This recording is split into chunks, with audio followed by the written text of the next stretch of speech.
Time to take a stand, bringing the truth to a fucked up land. We've had enough of the lies and deceit with the toxicity. Oh, hell, thanks, we are the Rabyd Nation. Oh, the Rabyd Nation. Oh, hell, thanks, we are the Rabyd Nation. We are the Rabyd Nation.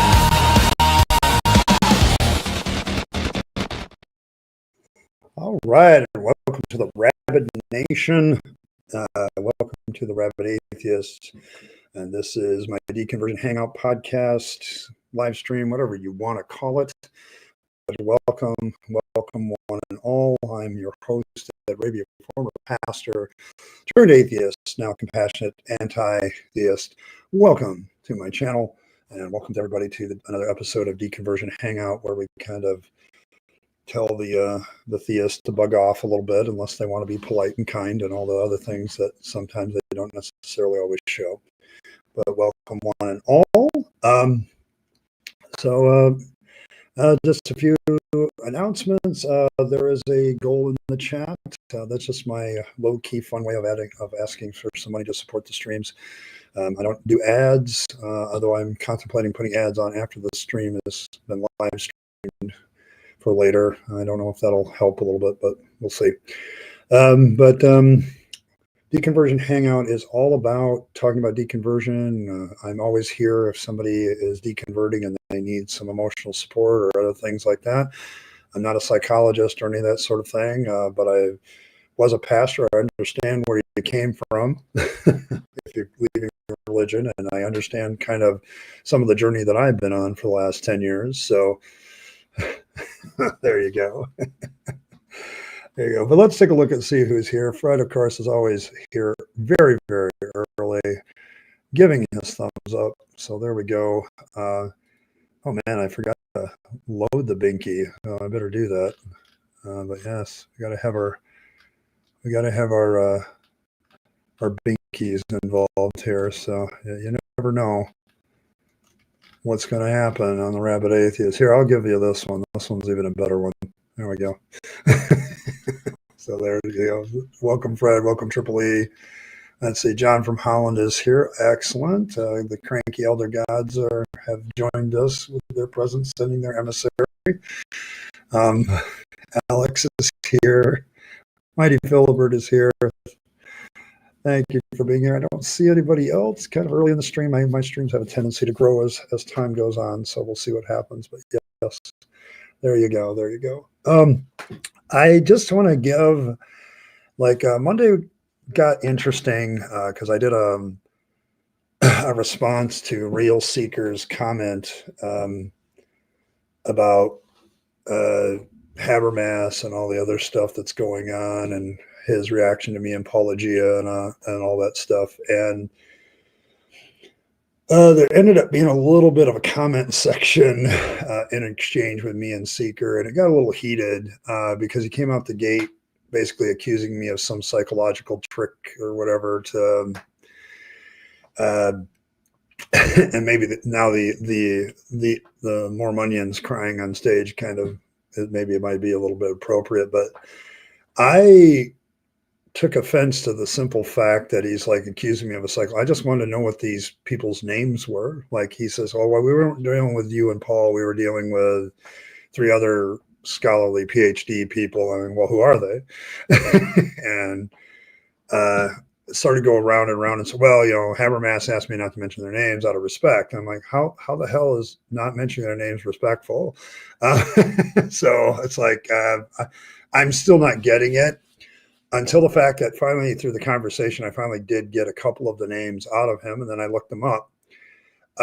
One of them is a guy by the name of Michael Alter, Alter, and he is a researcher. And so I reached out to him. I found his email on WordPress, the ability to contact him on WordPress, and so from it, you got to understand at this point, and I'm going to relate this to my deconversion here very soon, but you got to understand, I've had a hard time since leaving the faith, really looking at anything biblical stuff or theology stuff. Every time I mention it here on the channel, I have flashbacks to my days as a scholarly type that was always studying the Bible. And I've had a hard time having any love for that. But this is the first time, and I think I owe this to another guy that Paulogia had on, where he was talking about looking at the Bible in the proper political context and things like that. And I bought his book, made him some money. And this is the first time I've looked at a biblical theological controversy and actually had some joy with it since I left the church. I don't know. For the first time, I was like, I'm going to reach out to this guy and see if he's written anything about Habermas's third volume and whether Habermas would have an objection to it. And so I sent him an email and said, hey, did you write anything countering Habermas's third volume recently, like in the last few months? And within 2 hours, the guy gets back to me. Oh yeah, here's a video, okay, that I did on what is it? Here, let me look it up real quick. History Valley, a great place to subscribe, by the way. If you haven't subscribed to History Valley, he has a lot of guests like Alter on there that are scholars talking about different things, and so he's a good channel for that. But he gave me this video link almost immediately, and a link to a PDF, his paper that he did with the other guy that Real Seeker mentioned, Slade. And Dr. Slade and him collabed on a paper as well, and he sent me the link to that paper. And so I'm going through all of that stuff, and I'm reading it, and I'm watching the video, and I'm like, oh, I can see why Habermas, this isn't respect. This is the most common criticism of minimal facts done by a couple of scholarly dudes. Okay, and now I can see why they didn't want it. But it further got interesting as I got into the video presentation. And you guys, hold on. I'm going to put the link in the chat real quick, if I can. Here, hold on. But yeah. But there's the link in the chat, and I'm going to pin that at the top so you don't miss it. But this is a link to a video where Alter basically criticizes Habermas's the whole foundation of the minimal facts, which is scholarly consensus.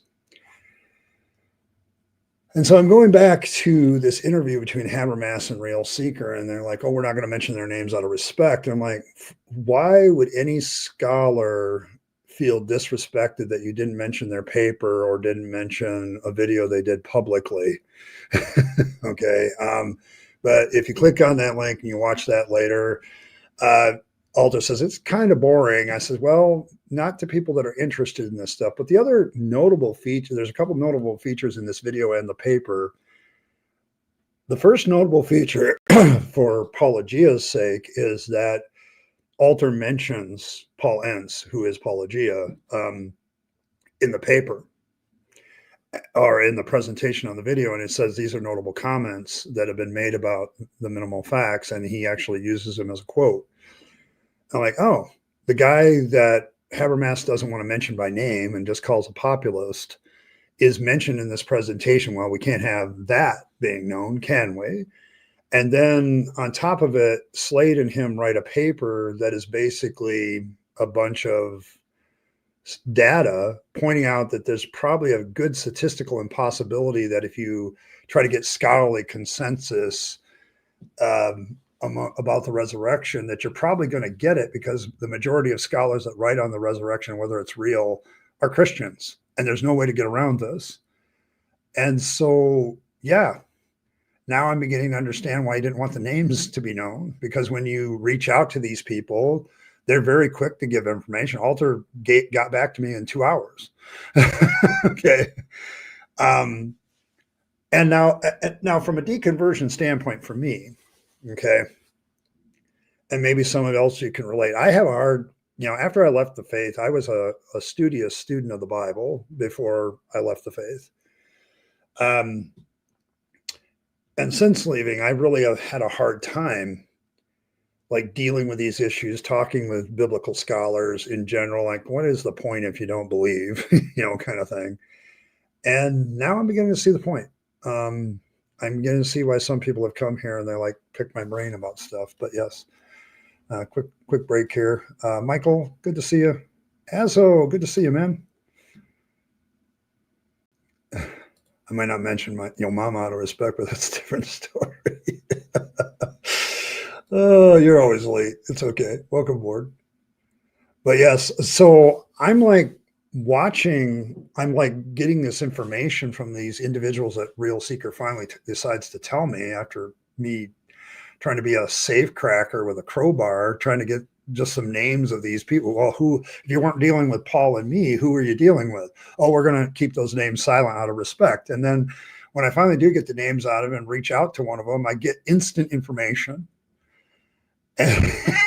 And yeah, this isn't a good look. I'm now getting the feeling that Habermas is in full damage control. And, so that's kind of where he's at. And so there's that. I'm not sure which position is worth seeing it from a deconversion stand or a potential convert like me. Actually, I do know. Okay, there you go. Yeah, I don't know. This is the first time I've had a lot of joy dealing with a theological biblical issue, Michael. Like when I left the faith, I just didn't want anything to do with it. I didn't want anything to do with the Bible. I didn't want to do with theology anymore. I didn't want to do any of that stuff anymore. I was just tired of it. And it's been 10 years. And now I feel like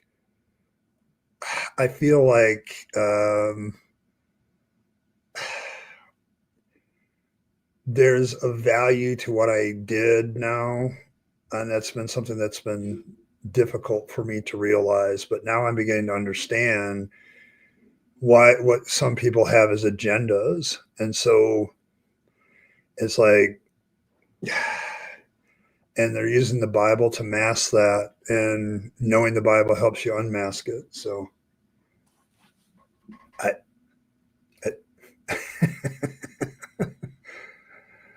oh my gosh, Evan, I'm telling you, this is why I keep chat around.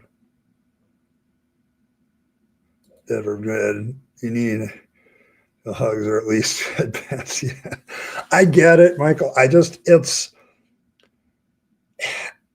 was always wondering if my reaction to the Bible was like part of my RTS. Like, do some of you out there, I guess, that are deconverting, I'm getting a little bit of a crowd right now, but if you're deconverting, did you have like an RTS, thought or something that was related to actually the Bible or reading it or doing devotions or things like that? Like anything that reminded you of your former life? Like did you have like RTS like stuff, religious trauma syndrome type things about the Bible? And I'm beginning to wonder if from a certain point of view, that's exactly what I was going through. Like I was going like this whole thing with the Bible and not wanting to deal with theology and all this other stuff, my past degrees. Is it a symptomatic of RTS? I'm going to have to maybe ask my therapist that in a week, but if that's possible. But I think it's really possible that this whole thing has been like me getting over religious trauma. And now maybe I've gotten to a point where I'm over certain parts of the religious trauma where I can pick up a Bible, deal with a theological scholar. I don't know. I don't know. Yeah, whom is worse? Yes. There you go. Yeah, I mean, you're here to sow chaos. I get it. And the anger of the Bible, I mean, the humans abusing it. The original separate stories are most likely never symbol or the idea to start a book. Yeah, that's the thing though, John. I think the the Bible is not just like a book. It's also a symbol to a lot of people that believed. Like when you believe the Bible, the cross, as Philbert points out, music can really trigger your RTS. Like, and I'm thinking that's what this was, and I'm maybe finally getting over it enough where I can talk about biblical things. I can engage biblical scholars that don't believe, which fascinates me. I can engage the topic without feeling uneasy about it. Is that a good word, Philbert? Like, I don't feel uneasy about picking up my Bible and opening it and reading it anymore. Like, I used to feel very uneasy about that because I'm like, I don't even want to do this anymore. You know, like, so I don't know. I don't know. So, but yes, I don't know. It's been an interesting exchange because on the one hand, you know, it's been a while since I've been just accused of like psychological techniques or manipulation or whatever. It's been a little bit since I've been doing that, but it's like all I'm wanting is some names because I'm interested in the scholarly point of view on this. So, you have the same issue when you play piano. Okay, I get it. Like, if you were deep into religious music and now you're out of the religion, sitting down and doing what you used to do during the religion. Like, I've had many people ask me, hey, could you give me a sample sermon of how you used to preach, seeing there's no record of your sermons? There probably is. I'm sure there's plenty of tapes of my sermons somewhere because I used to tape every one of my messages in my last church, but it's finding them is going to be very, very difficult. And I'm certainly not going to my old church to see if they still have copies. So probably burned them all, but but yes, every time I open the Bible, every time I think about, okay, let's put together, like, I'm having a struggle because I have an idea for a series of videos called, you know, Red Letters, Red Flags, and I had this struggle in Questionable Witnesses, and I'm going to try to get back to that too. But every time I'd have to open the scriptures and kind of talk about it and teach about it, I had like this uneasy feeling like I was going backwards. You know what I'm saying? From a deconversion point of view, I have to wonder if there's like this RTS symbolism and triggering that happens. Like, there's certain symbols, things that you used to do. There you go. There you go. Seems to be structured to be horrifying, easy to misuse. Any bigotry humans can support someone. Yes, and that's the other thing about it is, like, I don't want to deal with a book that's been so horribly misused. Okay, so you're saying they used to be insanely stupid in the past. I understand no one is all knowing on this planet. It's all okay. I don't know if it's about that so much as religious trauma syndrome is a little bit hard for me to understand at times, like, because I don't always know what triggers it.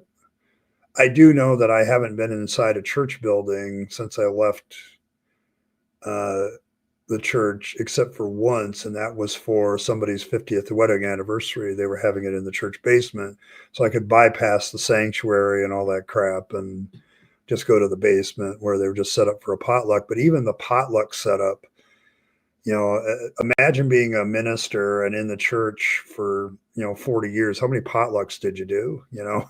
And so, yeah, but yeah, it's one of those things where it's like, it's not so much about being stupid, it's about association, I think. So there's that. Let's see. Believing in spiritual warfare makes a person able to hate a book. Yep. makes you burn them. I know. I've been a part of a couple of book burning services. So I don't know. Brain fog time. So forgive my every comments. Oh, it's fine. Yeah. Yeah, I think I'm trying to let go of these bad memories, John. I really am. Like, I am trying to should do plate unlocks. Okay. That's why I keep you around, Evan. The puns, they're bad, but I love them. Yeah, I mean, I think that's why, you know, we have like, I think this is why this is for like 10 years triggered me. Like my last few years of being a pastor, I hated picking up the Bible because it's like, what am I going to say out of this thing? You know, like I don't know what to do anymore. Say 3 hail fangs and you're forgiven. No, that makes perfect sense. Is what your particular brand of heresy or division of the church of, well, it's not the Church of Fangs anymore, folks. It's the Fluffle of Fangs. So there you go. The fluff is that your version of the Fluffle of Fangs? Of course, now I'm probably going to have another division in the church where people want to keep the old Church of Fangs instead of Fluffle. They don't like the change. So, like a superhero origin story, because it comes with a complete change to understand the fundamentals of reality. No God to base everything on. Yeah, I've made that analogy before too, Michael. There are days it feels like a real struggle to get out of it. It still does. I've spent a lot of time doing this, getting out of it. And so it's, I don't know, man, I was over at Tim Mills's live stream earlier. He was live streaming, and Tim and I have, I don't know, gosh, got to be 2 or 3 years now that we've known each other. And his live streams he's mostly about interviewing other people and doing interviews, but they're a lot of work for him. So now he just live streams about deconversion issues and leaving the faith, and particularly Christianity, just like I do. And he was remarking about the emotions of coming out and what changed. He's doing a 4-part series on how leaving Christianity changes you. It's transformative. Like, it's as transformative as anything else. So there you go. I'm not sure. Your puns have to be terrible, weirdo. Evan, you're a man. You're the man when it comes to that. The puns are awful, and it's great stuff. They're too dramatic to let go. You learn to live with the scar tissue. Yeah, agreed. I have lived with a lot of scar tissue. You're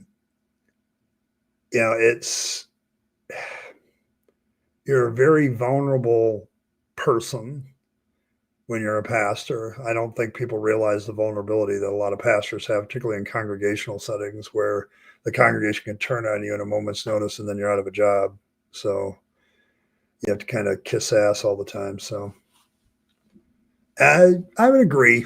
Thanks. Yeah, that's probably true. It's the emotional connection to the memories. That's the problem. Getting over it. Atheism is lacking more of a desire to change. Doctrinal society indoctrination from birth are a hard habit to quit, no matter how smart you are. Yes. Yeah, it's a difficult thing. Yeah. Enough simping fangs off. Okay, there you go. Yeah, doctrine is designed to bypass logical analysis. Yeah, I think it is too. I was talking about that on Tim earlier too. Like, I left a comment like, indoctrination focuses on fear and love. Okay, they love bombing you while at the same time making you afraid of the God that you're supposedly loves you and you love in return. So it creates the basis for a toxic relationship that you accept with Yahweh. You love him. You have to love him and fear him at the same time. So it's kind of like a sadomasochistic BDSM relationship, so that you accept.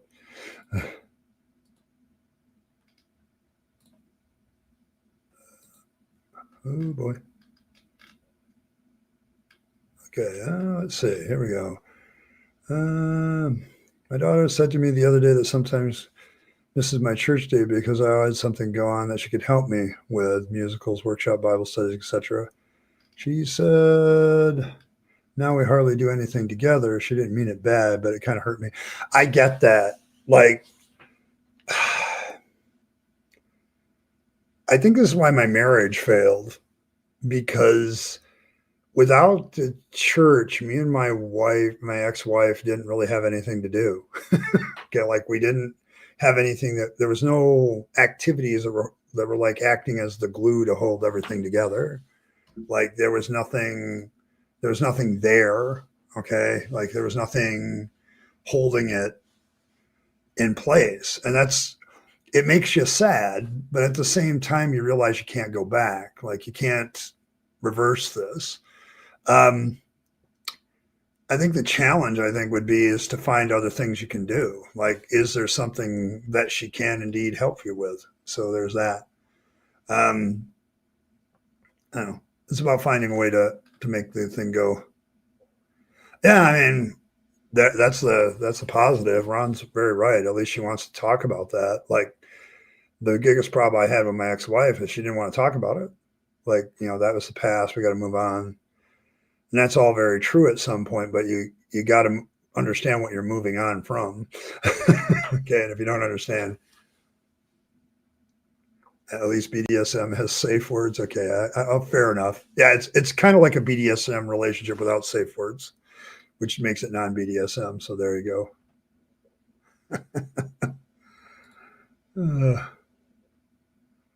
I don't know how to do it. I saw one of the worst memories that bothered him for 30 years go away after understanding. Yep.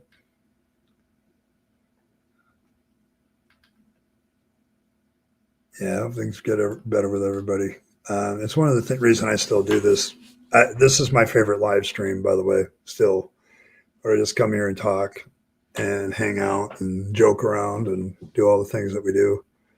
But there's that. So nothing to do with my separation, but the idea is the same. We grew apart and nothing in common anymore. Yes. I think that's kind of, and what's sad for me is that the religion was the commonality. So, the being a pastor's wife was the commonality. There was always something for her to help me with, and I was helping her with stuff. And then once that was gone, there was not a lot to do together. And we really needed to work on that, and just not a lot of effort there. Not gonna get sloppy on you. Wow. Get a little emotional and people say you're getting sloppy. I don't know. That's part of my deconversion too, is, my autistic self says hide my emotions all the time, and learning how to express them, man, that's difficult as shit sometimes. It's very, very hard sometimes. So there you have it. Can be a way to keep community, even a couple of individuals together, and that's what makes it hard to leave. Heck, I still do Jewish things for the community. There you go. Germany, tons of clubs for everything. I used to think that's such a square thing to do, but I'm starting to understand the need for community. Yes. And that's kind of where I'm at. Like I live in the boondocks though, and finding clubs and groups, and when you do find them around here, they are usually very short-lived because they only are as good as the leader that leads them. And when that leader goes, they tend to fall apart. So, we're all okay. All religions are false, but they give many the hope need to live. So you zoom out and see that it does more good than harm at the end. I'm not sure about that. Yeah, I'm not really into the more. I think just because you have a strength in building a community doesn't mean that community is based on something good. They may think all communities think they're built on something good, but it doesn't necessarily mean that's the case. Don't let anybody know. Express the emotion, but not safe enough. I know. I know that means you all love me. Every time you guys rib me, I'm like, oh, well, that's a nice little I love you from these guys.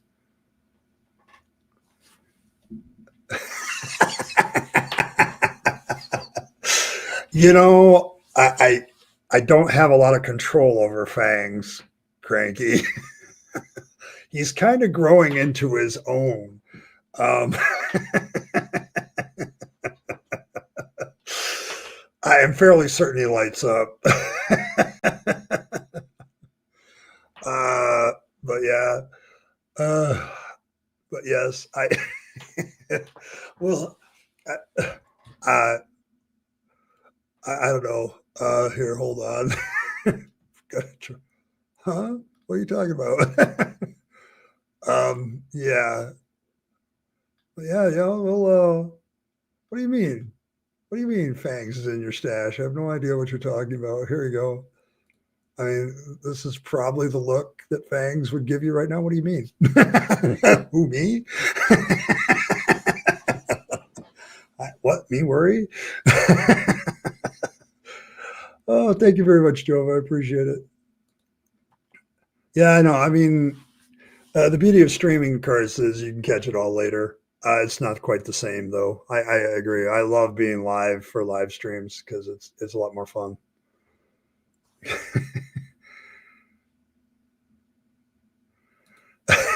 Broke into it once and fed. Yeah, it's probably true. That could be very true. But yes, Fangs is people. I got to tell you, people resonate with this character a lot, Cranky. They really do. Oh, yes, we're all fluffers here. Oh my gosh, the fluffle of Fangs continues. Yes. Where do you think the revelation came from? Yeah, that's probably true. I'm fairly certain John was. If it was John, he was high. Whoever wrote that was definitely high on something. They were in the spirit, quote unquote. So, yeah. Paul had a really bad trip too.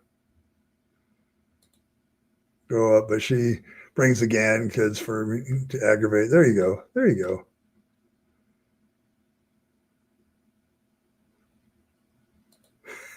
I had no idea the disciples were a little weird. Were weird from little yellow pills. There you go. Yes, fluffle power. There we go.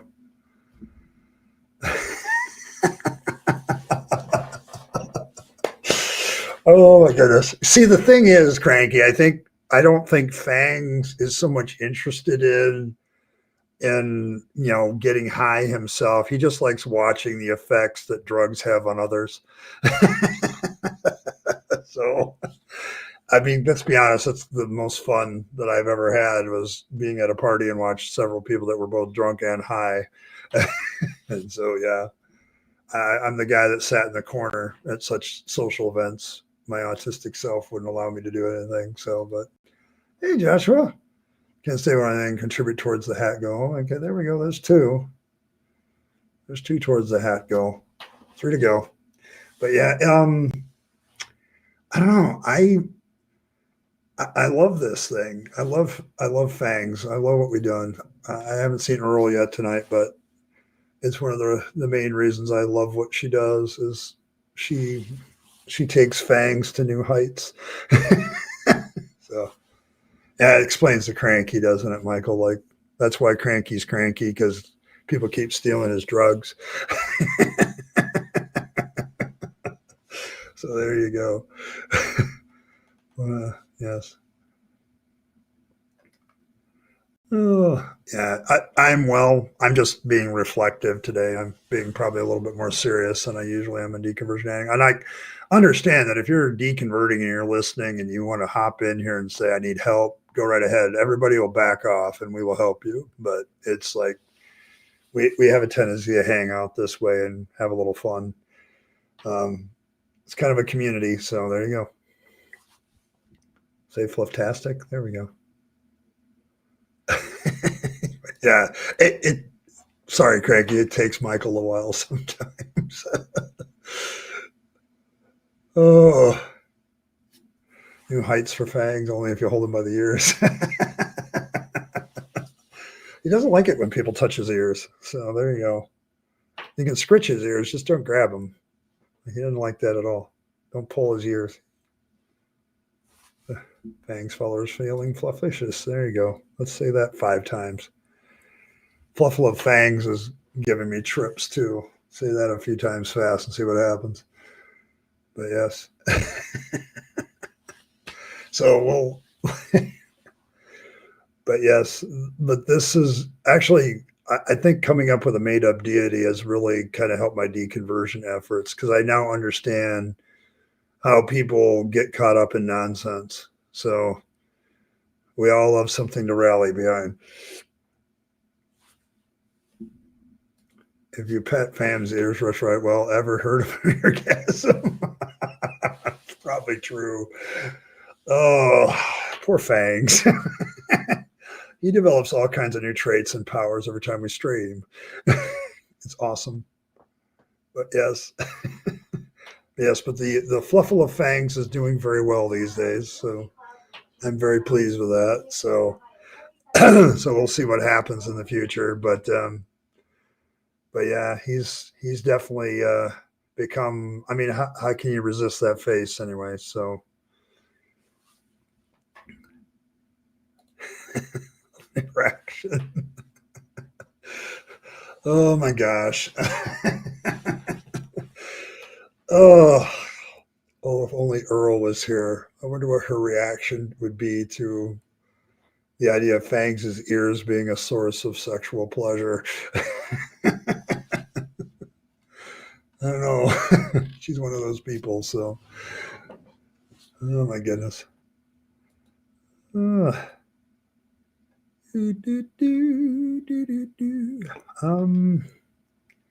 gosh, what was I? I was thinking of something and now it just slipped my brain. All right. But yes, you're perturbed.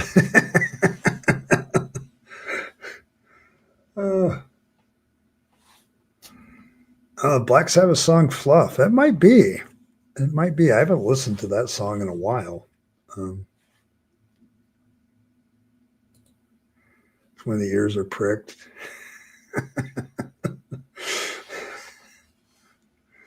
Perturbed instead of disturbed. Okay.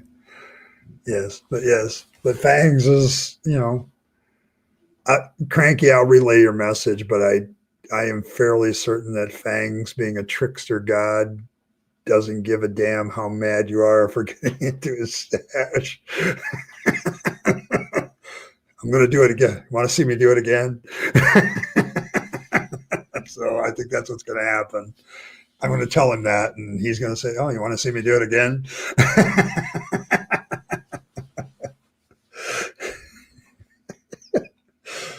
He's too fast to catch, too. So, so far, he hasn't been caught by another god yet, as far as I know. So, there you go.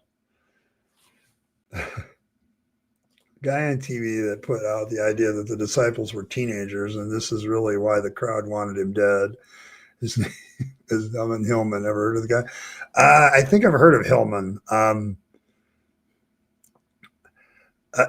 But yeah, the thing about the disciples, if you really get into their quote unquote reality, is you have to kind of postulate that they were indeed a good chunk of them. Most of them weren't old enough to get married. They didn't have wives, apparently, unless some of them did. Peter did. Peter had a wife, according to the text, but he was older. So, yeah, you have to postulate that, yeah, that might be true.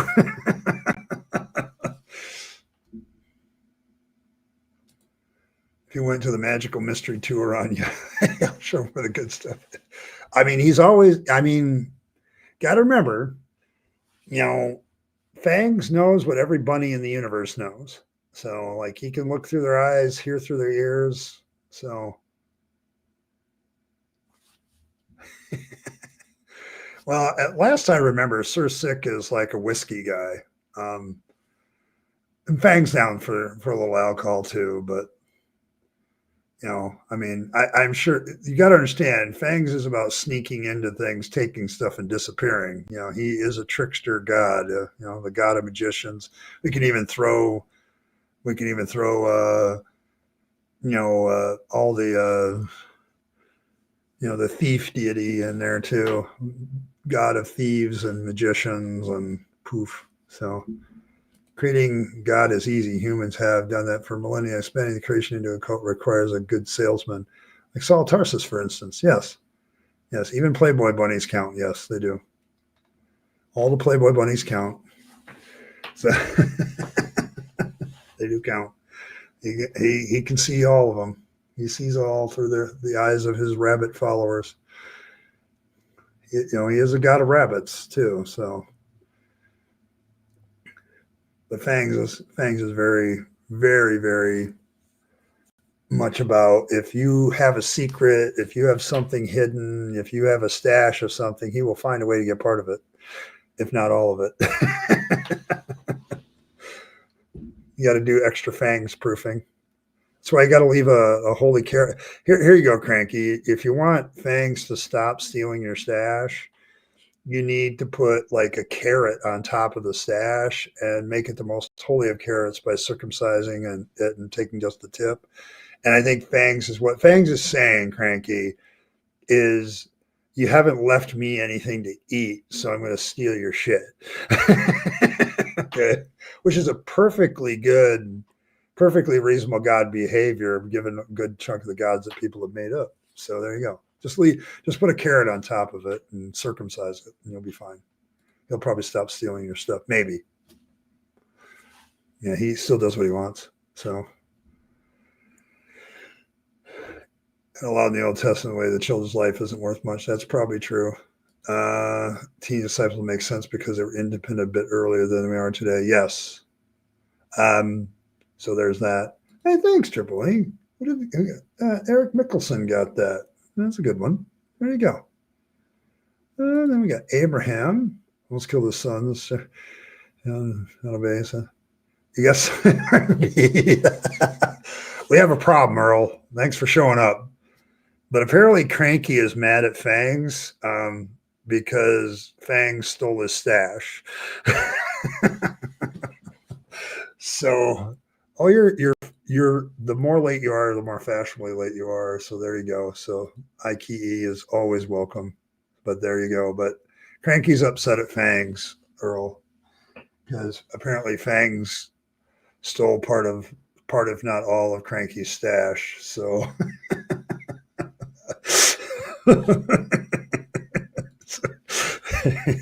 yes. So I don't know what to do with this, Earl. I mean, I can be in communion with Fangs. I'll put the holy bunny hat in after the stream, and so we'll do that, Earl. But wait, stash of what? Drugs, apparently. So there you go. Yes. You're not late. He gave parts of it to the teenage disciples. Well, there we go. Okay, so Annan also points to Mark 14:51 and says, well, Jesus was a naked boy at 4 a.m. in a public park. Yes.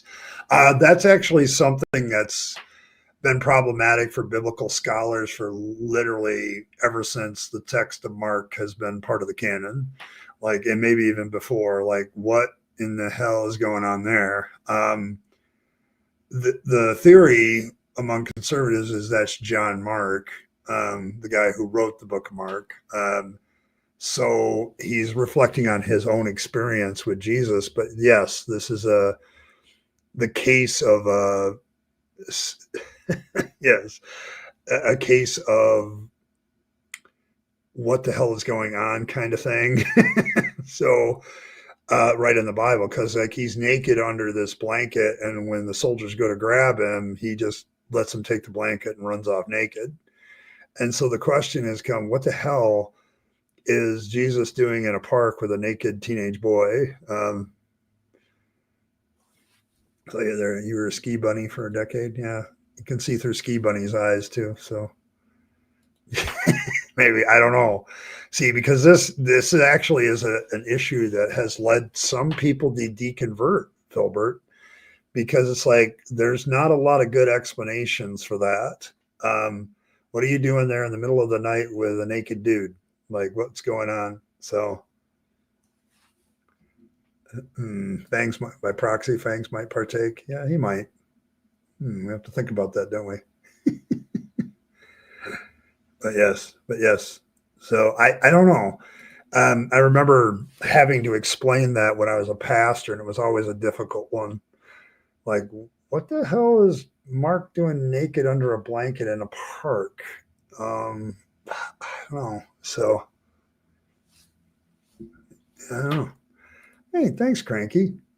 I'm really sorry that Fangs stole your stash, but I'm not really in control of Fangs. He does his own shit.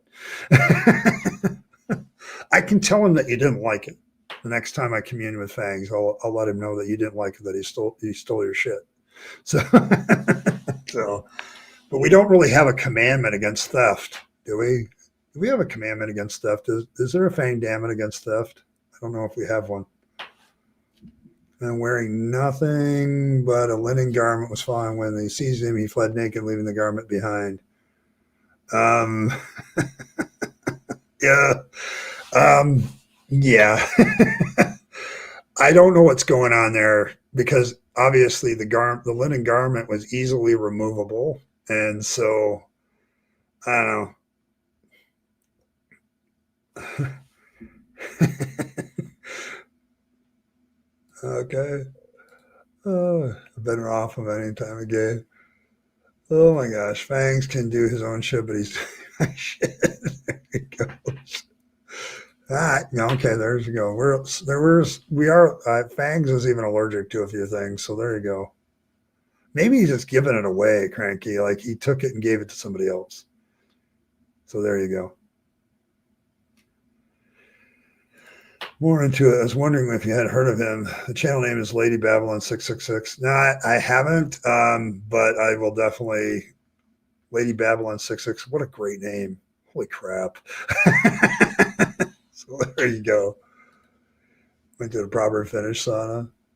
So he was dressed at some point and then he is naked. Yes. Yes. Like I can see the imagery, like the soldiers grab him and so he slides out of the coat to get away.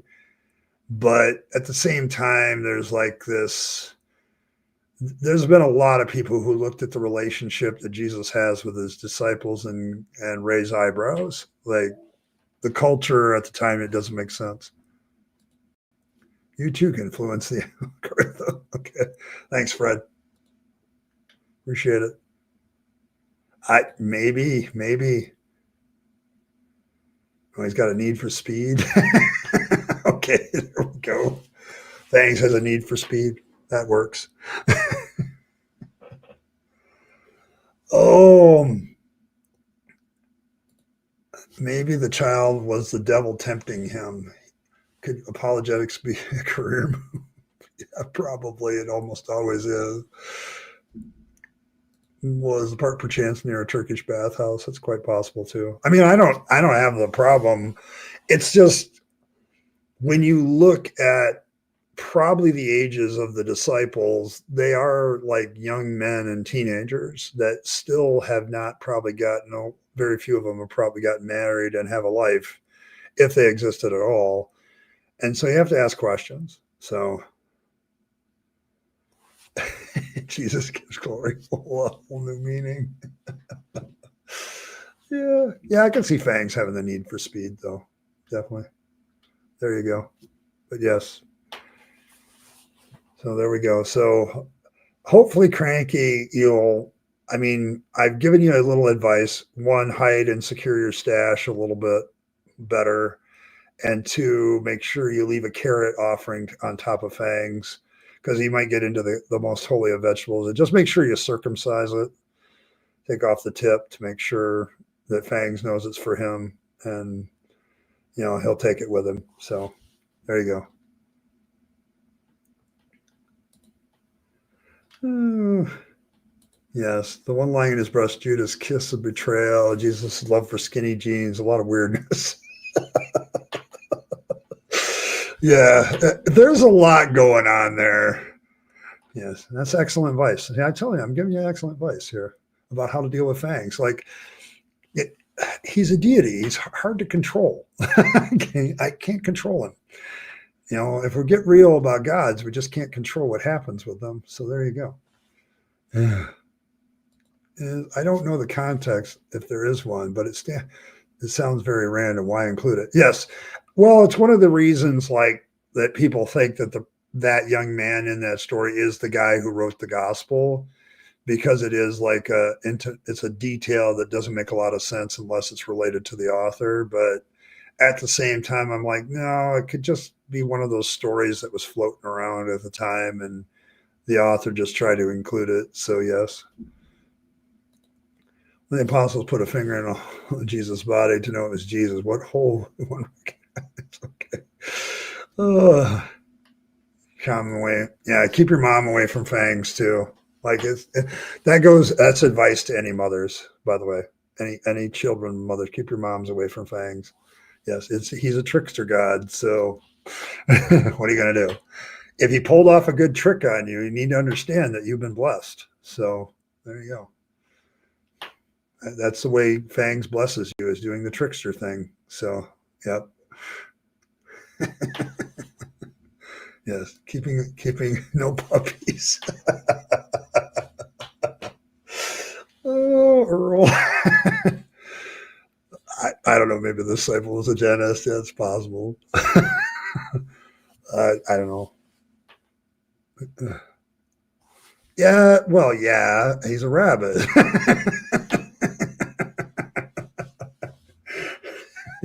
What do you want?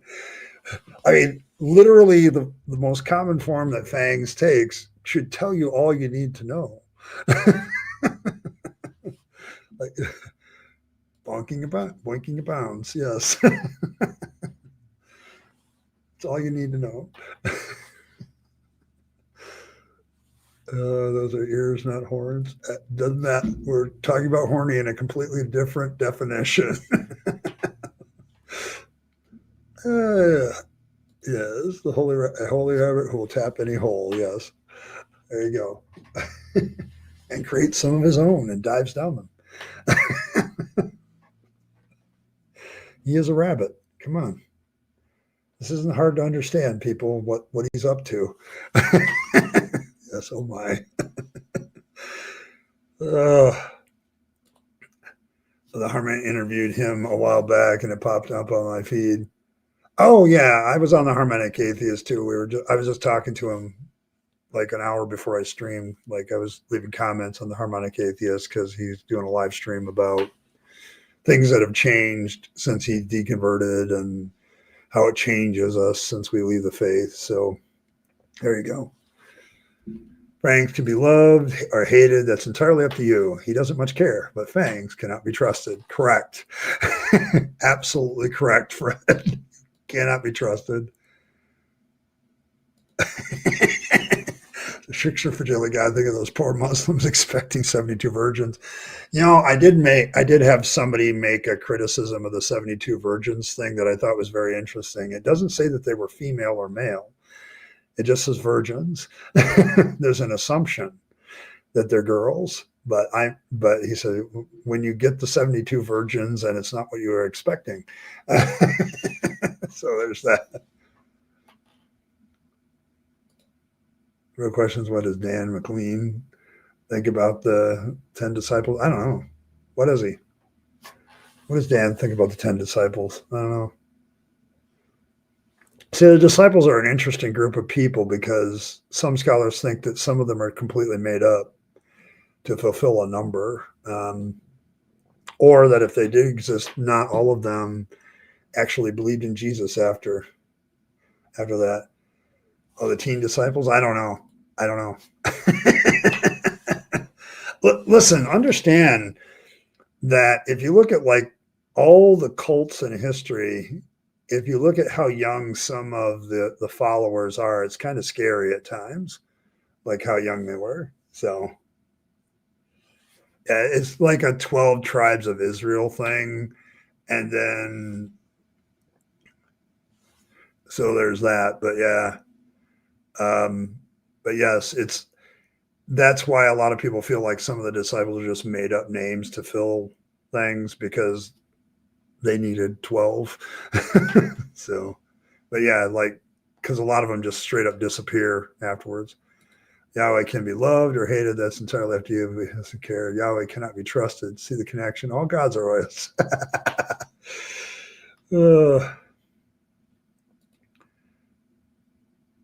Oh, okay. Earl has a question. Just finished forming the Morons to be part of anybody interested in some onion baby Christmas ornaments. So there you go. But I do have to thank Azho. It's been 2 years that Azho has been a member of this channel, and I have to thank him for standing by and doing all that. So appreciate that very much, Azho. For those of you who don't know the story, Azho probably saved me on YouTube at that moment because I just managed to get membership and stuff, and I was like, okay, this has got to work soon, or I'm going back to my other channel. So where I was much more low key. So yeah, but thanks very much, Asho. I appreciate your support, your continued support. It's been great. So there's that aspect of it, but I appreciate all of it. But yes, 12 months, 24 months. Now, there are some that are going to ask what's wrong with you for supporting this channel that long, but I appreciate it. So, oh yes, and Earl has been a member for 13, and Fangs has been around for 13 years too. So, or 13 months. What am I saying years for? I wish it was years. Oh. But yes, there's a lot of milestones going on. So appreciate that.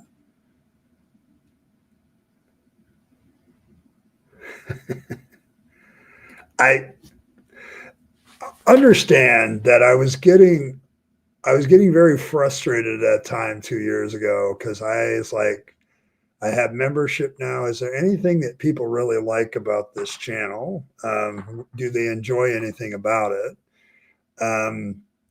So there you go.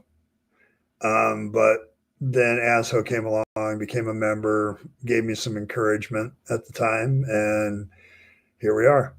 So that was 2 years ago, right about now. Yes, actually. So, but yeah, we're Earl, Asho, several of you have been around for quite a while, and I appreciate that. So there's also some people that have been subscribers for this channel since the very beginning that still hang out at the streams and sit in the corner and listen and or watch them later, and they'll make remarks to me every once in a while how they're glad to see that I'm still going. They don't participate in chat as much as they used to and things like that, or comments, but they appreciate I'm still here. So so there you go. Let's see. I don't have a tree. I'm more in Earl. I'm more into Halloween, and I think this is something that I think a lot of people would appreciate, some ornaments for Christian, but baby onions, the more onions on Christmas ornaments, I can absolutely see that. So, so there you go. Also, 2 dozen day. Yes. Yes. First among us. Yes. My virgins, signs of a stroke. Saw that somewhere. Thought it was funny. Oh, so Asho is now curtsying. I would love to see that. Come on, Asho, record yourself curtsying. I would love to see that. And yes, you have to wear a dress while doing it.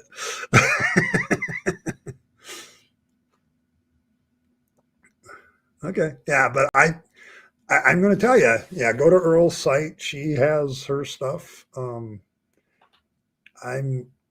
My Merc is probably going to be more Rabyd Atheist Merc with a little bit of Fangs thrown in. But if you want Fang stuff, I encourage you to go to Earl's stuff, and she will figure that out. You give her suggestions what you want to see. But I think most of us, like Earl, yeah, I'm with Asho. I would love a mug, but see the little bunny on this one right here. I would love to see this little bunny on a mug. And I would buy that shit. Okay, I'll buy that for myself for Christmas. They have Fangs on a mug that I could hold up here and show everybody. Yeah, I'm down for that. You can ask again on Saturday too, but yeah, I mean, but I would love to see Fangs on a mug, and then on the other side, maybe put one of the Fang Dammits, like the 10th Fang Dammit, like, obey these or die, do them or not. But yes, but I would love to see this little guy that's on my screen on a mug, because I would buy that shit. Just let me know. Let me know when it's available. So, but yes, I'm gonna probably go a different direction with my Merc, because given that some of my followers are Mormons and they have like Mormon underwear, I need a place that will do underwear. So there you go, because I want to do something better than Mormon underwear. Because I got to bring the religious stuff in.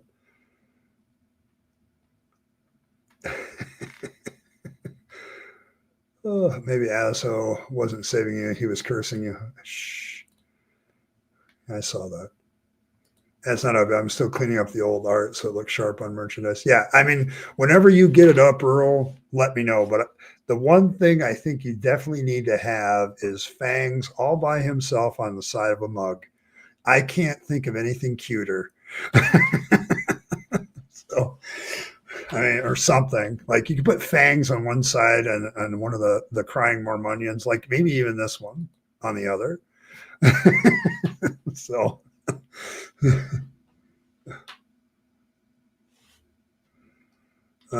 you followed Azo here after you guys got canceled. You guys got canceled. Oh, I remember that. Yeah, you did get canceled. Like you got canceled in the sense that nobody wanted to hang out with you anymore. So you came to me because I'll hang out with anybody. Because I like people and all their crumbled brokenness. So, okay, yeah. So, but yeah, it's on YouTube. Two almost gave up after Ember betrayed. So, thank you too. Yeah, I mean, we've all had a lot of moments on YouTube, and we've all kind of found each other. So, I'm happy for that. Like, this has become a great community for me. Like it's a great substitute for church, to be honest, to come here and just joke with people and hang out. And that's what Deconversion Hangout's about. That's the other half of it. Like we all have come from different directions where we've had problems and garbage happens. So yeah. So there's that. So here we go. Uh-oh. I think Asshole gave me a super sticker. All right, coffee. Yeah. Oh, you got canceled for real? Oh, god damn. Yeah. Here's your mug. You're giving me the $4 for the mug so that when Earl comes out with the mug, is this to help pay for it? Is that what it is? You have to see it on YouTube. It's a symbol of a mug, a coffee mug. But yeah, you got to understand it's fall. We're definitely into hot cocoa season at this point in Michigan. So I could use a new mug for the season. Like I usually get a brand new one every fall to do my hot chocolate in. As long as it's not one of those dinky mugs, I can live with it. So I haven't banned you. I was joking. Makes things realer than you intended. Yes, it does. That's probably true, Craig. Yeah, it's become a little bit more of a religion than I thought. But thanks, Ad. So I appreciate that. I'll take that sticker and I'll put it in my new mug fund. So when Earl comes out with a mug of Fangs' face on the side of it, I'll have some money to help pay for it. Okay, so there you go. There you go. Man, I should have gone to one of the. No, I don't think so. Oh yeah, I remember the TKA ambush thing. Yeah. See, that's my problem sometimes with our community as so like you're not allowed to have a difference of opinion on things. And I think that's something that needs to be addressed. Like we're all too quick to say people are awful people just because they might have a different view than us. And I don't do that. Like, so can you ban John? I don't know if you want to do that. I started a vicious vendetta against me for having a different opinion. Was blacklisted from several channels. There are a few streams about it. All lies. Fuckers. There we go. Yeah, and you know what? I've gotten to know you, Earl, quite well. And yeah, I'm going to say that what happened there was a bunch of people that didn't like somebody that had a different opinion, and I was rational about it, and they couldn't do anything to you with arguments, so they banned you. So there you go. I always, it's like I have a hard time banning anybody from my channel. I've done it, but it's like not because of their viewpoints, it's because of their behavior. I think that's two different things. So Hangsum is not about the rabbit, but the fluffle you meet along the way. Ah, the word fluffle.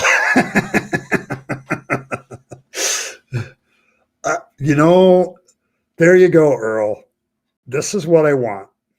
Okay, this is what I want on the mug. I want this little guy on the other one side when you finally do this, and I want this statement on the other side. This is what I want, Earl. This is what I want. Right there. You now know what the rabid atheist wants. Ed Rabyd, the rabid atheist, this is what he wants on a mug. I want fangs on one side, and I want this statement by Michael Wolff on the other. So, yes, but do this, because I think that for those of us in the fluffle of fangs, this is our mug. This is our symbol. This is our statement right here. This is beautiful. This is so beautiful right now. What a beautiful fluffle of fangs moment. You guys are awesome. Yes, put that on a shirt. Yes, put it on a shirt. Put it on a, because you could do this with a shirt. You could put fangs as little face and put this as a statement bottom top on the back of a t-shirt. There you go. There you go. Purity testing is vicious on the far left. In hindsight, I'm glad it happened, and the community is toxic as fuck. Yeah, I mean, I hope you found a better place here, Earl. We all love you, so, and we give you many head pats, and so, but yes, I think Michael nailed it though. Here, there you go. I want that on mugs, t-shirts. See, if you put it on, when you get your posters done, let me know too, because I'm probably going to change the backdrop behind me, and I would definitely pick up a poster for that reason too. So there you go. I propose that when we pet our pet rabbits, fangs can feel their comfort. I like to pet my bunny as a form of worship to my God. Perfectly reasonable, Triple E. Based on all the religions that exist, that is a perfectly reasonable thing to believe. So there you go.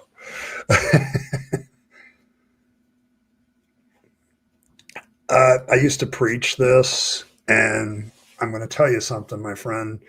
That's all made up. So there you go. There you go. But, I admire your patience, because you have to be a subscriber to come for 20 minutes to comment on this stream. So, yeah, I'm sorry, it's just a big no for most of us. We believe more in fangs around here, the deity, trickster, rabbit god, than we do Jesus anymore. Yeah. Yeah. So drive-by, and a very patient drive-by of evangelical. Either they became a subscriber before the stream or during the stream and waited 20 minutes. So got to give them kudos for that. But yeah. Came for the rabbit, stayed for the fluffle. Oh my goodness. Who started? I used to be this line of bullshit. I don't know. There's a lot of them, Cranky. Like, I think to this, Cranky, because Apologia said it in his video on Habermas at the end. Like, if I changed it, like he says, if I changed my stance, all of a sudden everybody would welcome me back into the faith. I'd be even more popular as a YouTuber than I am now. And I agree with that sentiment. Like, if I came out and said I used to be an atheist and now I'm back to Christianity, and I mean, for me, it'd be even more benefit, because I could literally, start a church again, get that money, run a YouTube channel that would be more popular, write books like Habermas and Company. And I'd do very well if I became used to be an atheist, now I'm a Christian again line. I could do very, very well with that. So there you go. And say, I watched that channel sometimes. You went on I had no idea that a history like that. You seem pretty cool to me. Yes, we are.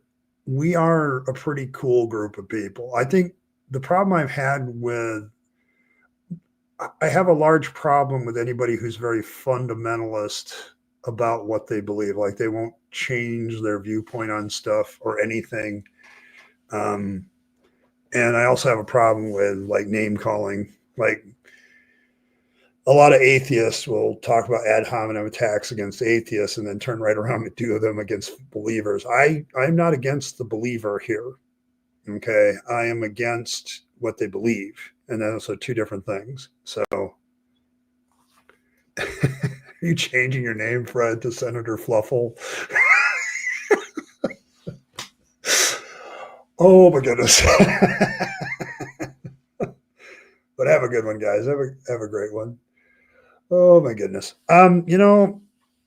Because it's been such a great night, and I do believe Asso sent me a sticker, and the sticker doesn't count for the goal. So, but I will count it. I'll still leave the goal open, but the newsboy hat has graduated, and so I'm going to put it on. This one doesn't look too bad on me, so I can still be kind of serious. But thank you very much for everybody's support. So I think I had, let's take a look here. We had Jova and Joshua and Triple E donated a membership.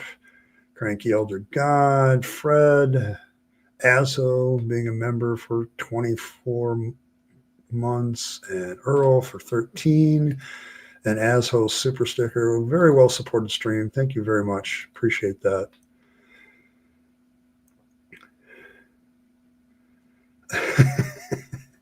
Yes. Yeah. They see the problem, Earl, and this is a deconversion issue for me, is realizing that just because I became a certain viewpoint that's outside of the faith now, it doesn't mean that the bullshit stops.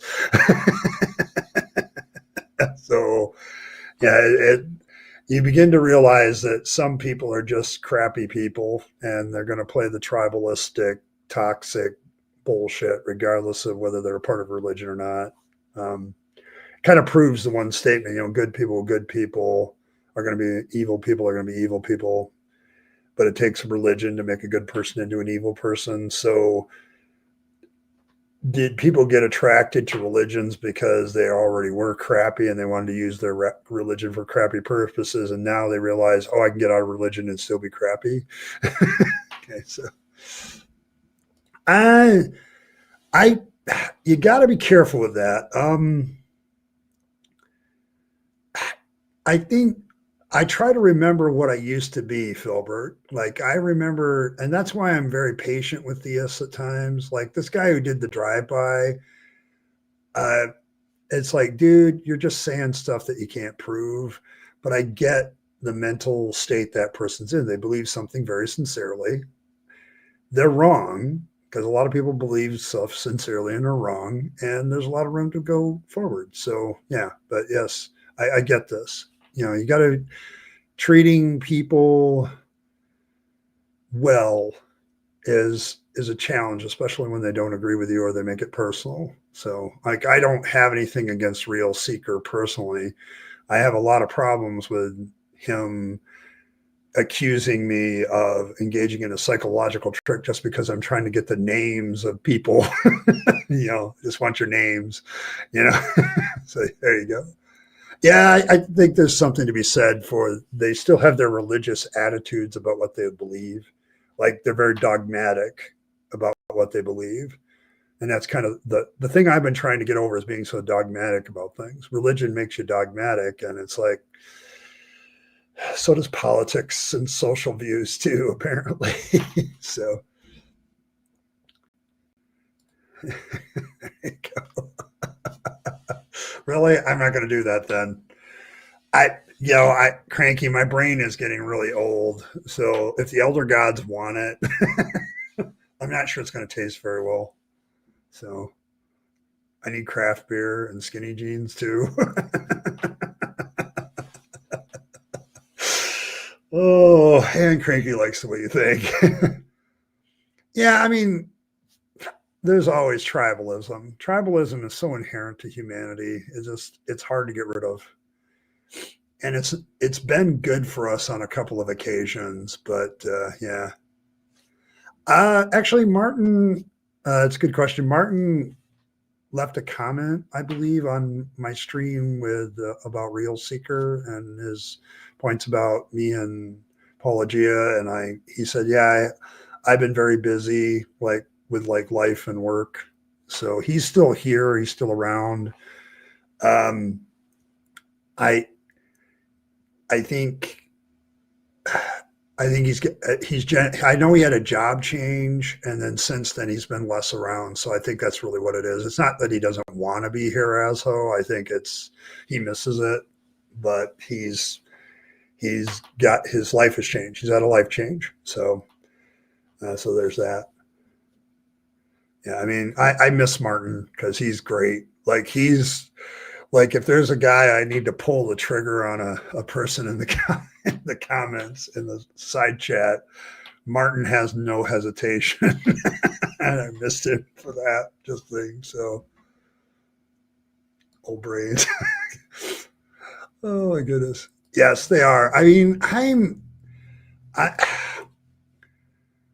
I am all about dialogue, Earl. I really try to be. Like I think that's why I left Real Seeker's comments up, and my instinct, if it was anybody else, I would have deleted his shit. But I left him up because I think he doesn't realize it, but he illustrates some of the crap I'm talking about with SJWs too. Like you're so fixated on being right that you're not interested in learning. I like to learn from conversations, not be right in them. If I change my viewpoint because of a conversation, I consider it a good conversation.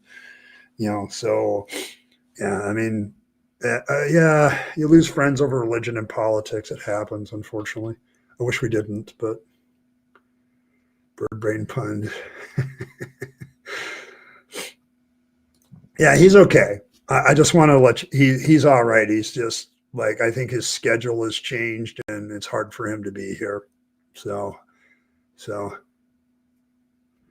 stepped in. Yeah, I saw it I saw it, but yes, that's the kind of comment I don't want at Deconversion Hangout. Like, dude, I think the real problem I have with comments like that, Earl, is they just assume we don't know.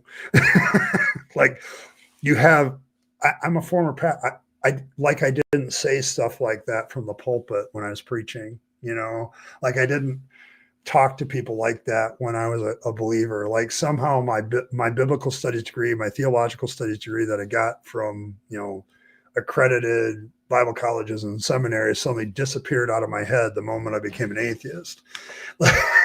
Like all that stuff. So, yeah, I don't know. I just don't have the capacity for it anymore. So yeah, I know, but it's I don't know. I've just gotten to the point where I rather have a conversation with somebody. So yeah, we're atheists because we read the Bible. Yeah, clarifying. Yeah, SJWs are social justice. My problem with most social justice warriors, okay, getting back to this issue, is why the warrior? Like, why can't you just stand for justice without being a dick? Okay, yeah, you can do that, right? People who came in blasting preach bullshit are interested in conversation. No, they're not. No problem. Darling, too. That Southern Belle coming out. Look at that. There you go, Philbert. Calling you darling. You got to watch them Southern women, especially the Southern Belles. They're cooking up more than just being nice and polite and giving you lemonade. I know, I've been there. Bless his heart. Now, be nice. It's because I'm short. Oh my goodness. Oh.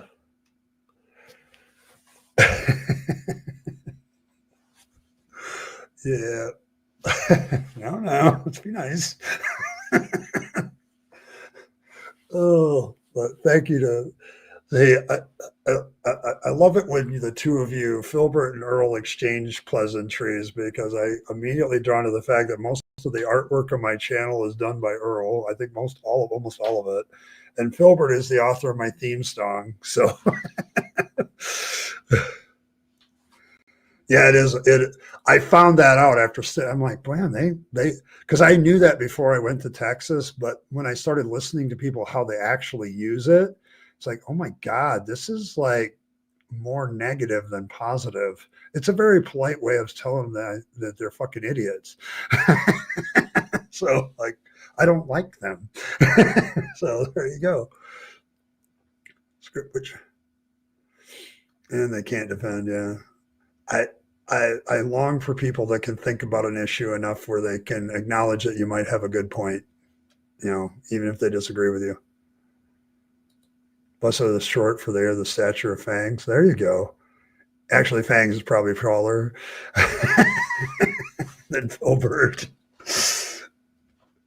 Yeah, it's like the passive aggressive. Like every time I heard it out there, I'm like, okay, who's this and who now? I had kids in my class that were like I had one young lady who was very Southern Belle, and and she would say "bless their heart" all the time, and I'm like, man, you just like dissing people, don't you? She's like, oh, you know what that means? I'm like, yes, exactly. It's like the most passive aggressive, condescending thing to say to somebody in the South. Bless their heart. Oh my goodness. Yeah, but probably. I don't know. Is so there you go. But yeah. Yes, it's terrific. And Yankees are none the wiser, except a few of us that have figured this out. See, I've traveled enough where I've learned the various dialects and different expressions in different parts of the country. So especially east of the Mississippi River.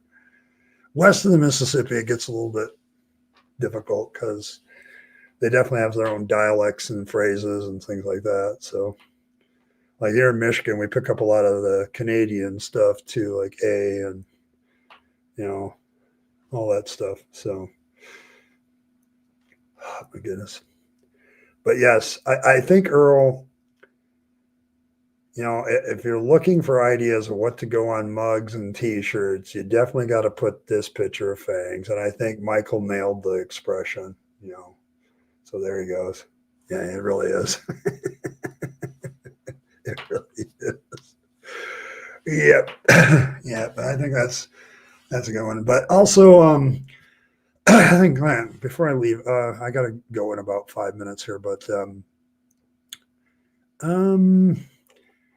Saturday, I still don't know what I'm doing as far as content. I really want to deal with this Habermas issue again, but I'm not really sure how to do it other than to point out, like I pointed out at the beginning of the stream, that when I finally got some names from Real Seeker, I now understand why Habermas didn't want them out there. So, because the two names I got are big critics of Habermas for this consensus of scholars idea in the first place. So half backslid New York and to Florida, and halfway don't recognize Florida as part of the South, and New York might well be Satan's playground. That's probably true. But yeah, well, I'll see what I'm doing on Saturday. I may Habermas's interview with Real Seeker is like 2 hours long, and I'm not sure I want to subject us to all of that. I may cut that down and put a few responses from Alter that he has in his video to some of what that's said there. So I don't know. I guess we'll see. But or I may, because it's the last weekend before Halloween, I may just straight up go find a preacher that's talking about Halloween. I'm sure there might be somebody new there, so we'll see what happens there. But yes, Earl, I think I know what I want on my mug. So Washington is Satan's playground. Well, it's the whole Boston through Washington corridor that most people think is evil. So yeah, I mean, he interviewed him for 2 hours. Now the last half hour is just him shilling his books again. So I could easily cut that off. But the biggest issue is like the big issue here, Earl, and what I've discovered in the last few days is the reason why Habermas didn't want these guys' names mentioned, because he says, "Oh, it's not who everybody's thinking. It's not you or Paul Agia. It's these other three scholars." Well, I finally got two of the names of the three scholars, and I literally emailed one of them, and within 2 hours, he gave me a response. "Oh yeah, I've talked about Habermas's third book. Here you go." And like, so you could do the Warnke and just hit my email link and email it to me, because I'll lose if it's in chat. I'll probably lose it. So, but yeah, just email the link. Maybe I'll take a look at that too. But I think I know I'm doing a video on minimal facts. I've almost got the script completely done. I've had to edit it a couple of times and add some new information based on this last couple of days. But the one of the guys that Habermas didn't want to mention was very quick to email me as a reply. So I was like, oh yeah, here's a video where I was interviewed about this very issue. And here's a paper that's available online for free about it that me and the other guy that it was mentioned have written. So I'm like, oh. And then I read the paper. Well, I've read most of the paper. It's a lot of scholarese, so you have to sift through that. But watch the video, do all that stuff. And I'm like, oh, I I now understand why Habermas didn't want these guys' names mentioned. And it had nothing to do with respecting them. It had everything to do with keeping them out of the discussion. So there you go.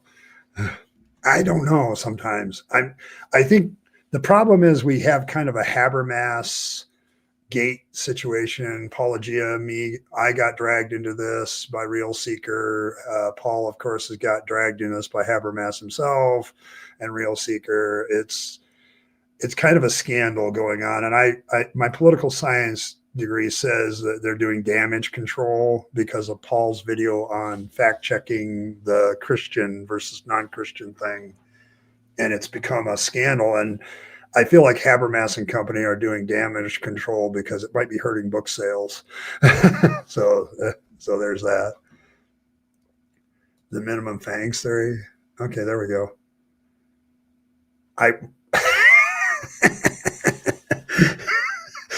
Oh, I agree, Earl. I love it. Summary of the bottom line. It's almost done. I posted I might see if you could email Paul Agia to make sure I got my facts right. Yeah, I mean, I will do that. I've been in an email conversation about this whole thing, and he's taken screenshots of some of the comments that Real Seeker left on that video. So, but yes, it's the real issue here is continuing to say that this Christian versus non-Christian was just a miscommunication. It's like, no, it's not. It's like a big deal. And he said it many times. And then, wanting to change it to evangelicals and all this other stuff. And it's like, it's a controversy. So I will take a look at it. But yes, I love this idea, Cranky. I should do minimal fangs. There we go. You brought up the Goblin Queen. When I watch Habermas, no, I'm 1 minute and click off and go not care about non-believers. Just want to cash believers that believe anything. Yes, I think a lot of people are beginning to see that too because of this controversy. Like, I can't remember Paul Agia. He dubbed it something gate, and the problem with Alter and the other guy, Slade's paper, is they very much do a more detailed thing that like literally is exactly what Paul did with a lot more details, but a different set of information. Like, they took like 500 years of books written on the resurrection going back 500 years. And the vast majority of them, of course, are written by Christians. So how do you get any data set about the resurrection that isn't going to be the majority Christians writing about it? So of course it comes out that the minimal facts are facts according to scholarly consensus if most of the people that write about it are Christians. So yeah, it's kind of become a controversy for me. And the more I've delved into it, the madder I keep getting. And I know it doesn't show on my face because my autistic masking is up right now, but it's like I'm like reading this guy, listening to the video by Alter. I'm like, oh, I'm understanding why Habermas didn't want this. Okay. I don't know. Well, I'm understanding why he didn't want their names mentioned. So, and it doesn't have a thing to do with respecting them. So, yeah, it was bad. So it was definitely a confirmation. Yeah, a little butthurt. I guess Real Seeker was upset about the depiction of Habermas that we used. Like he was not happy about that. Like here, let me pull it up. Like he didn't like this. I love it. He didn't like it. So there you go. Vangs achieve true divine hiddenness. Yes, it's one of his superpowers that he can disappear, leaving no evidence or trace that he actually exists, just like every other god. So that's it. Yes, there you go. Fangs. Okay, minimum fangs. Oh, now I got to think about that. You want him to comment on your artistic snarkitude? But I'm probably inflating my own importance in the drama, probably. But no, you got to understand, Earl, I find this picture actually very symbolic of Habermas's attitude. I think you nailed it. Like I'm sitting here on my big book of evidences, and I can't see how anybody else would see it my way. And at that point, you got to wonder what the guy's smoking. Okay, so, and these two scholars that I finally got their names, they absolutely take on Habermas's minimal facts' foundation, which is the scholarly consensus. And the big thing they point out is who are these scholars? Like Habermas has never provided data for that idea. He's never given data of the 90% of scholars have consensus about these facts. Like he has never given data for that. And that's a big weakness in the minimal facts position. And he still doesn't want to touch it. So, but yes, I get you. I get that. Well, folks, I do have to take off. I do have to leave. I do have to get ready for work. However, on a joyful note, this is my last day of work for about 9 days because next week I am off on vacation and I will be doing a staycation, doing some deep cleaning of my apartment, doing some writing, probably some more YouTube stuff. I may even stream a couple more times normal than usual. So we'll see. I know I'm streaming on Halloween with the lovely Earl. We'll get the link out to that soon, I think. And we're going to be talking about that. Yeah, it goes by pretty quickly. I'm sorry. That's why I love Saturday streams because I can go as long as I want. But yes, so we'll see what happens this Saturday. The link will be out by hopefully before Friday is out. And I know we're doing an extra stream on Halloween, and I may do an extra stream about all this other stuff. Yeah. Okay. You're going to make the thumbnail this weekend? Outstanding. Yeah. But I want to talk to Earl about woo. I want to talk about witchy woo on Halloween. This will be great. So we'll see everybody then. So I'll see all of you Saturday. I'm not sure what the topic will be. I do know I want to address a few issues. So maybe it might be one of those a few things to discuss streams. And I'll have a list. So we'll see that. So thanks, Philbert. Appreciate it. All right. So we'll see all of you then. In the meantime, may Fangs bless all of your hearts. May he nibble on your hearts and draw you closer to him through the nibbling.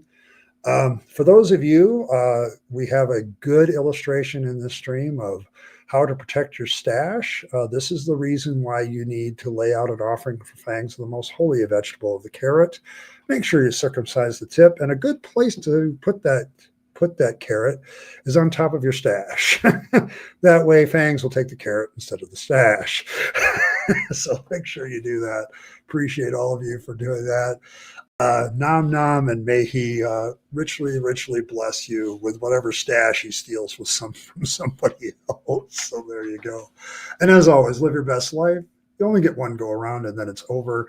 So you want to take all your time, money, and opportunities and give them to yourself, the people you love and care for, and to make this a better world. You'll be happier if you do. Don't waste them on the trappings of religion and faith, because that's a dead end. I speak from experience. And as always, folks, thanks for stopping by. And I will catch you all next time on Saturday, with whatever we're going to stream then. So I'll see you then.